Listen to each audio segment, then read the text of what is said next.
Tình yêu vun vỡ vỡ cuốn đi đâu mất rồi, chờ em trong mỗi đêm, về đâu những bước chân những êm đềm.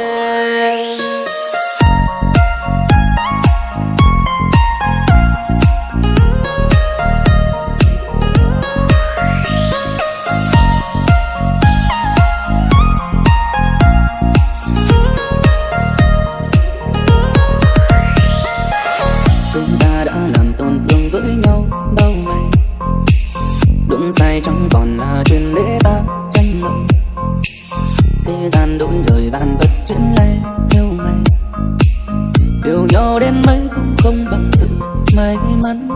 Khi đúng người mọi thứ sẽ tốt hơn phải không, lặng im cảm nhận mọi thứ đổi thay. Đừng yêu khi trái tim em vẫn luôn nhớ về bóng hình một người đã xa, yêu em có vui hơn khi làm anh tổn thương. Tình yêu như gió sang đông có đơn kéo về vững kẻ bãi tình giữa trời, ngày mai sẽ ra sao lạc nhau biết tìm đâu.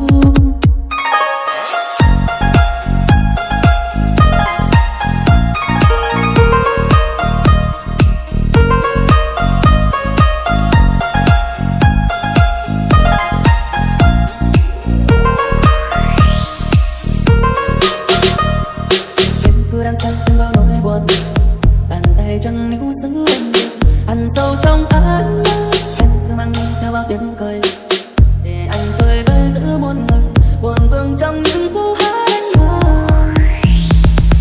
Vùi mình vào nỗi buồn nhưng nghĩ suy mơ màng, gửi đi hạnh phúc cho em giữ lại cô đơn.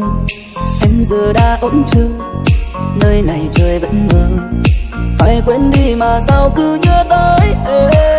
Đừng yêu khi trái tim em vẫn luôn nhớ về bóng hình một người đã xa, điều em có vui hơn khi làm anh tổn thương. Tình yêu như gió sang đông có đơn kéo về với kẻ bãi tình giữa trời, ngày mai sẽ ra sao lạc nhau biết tìm đâu.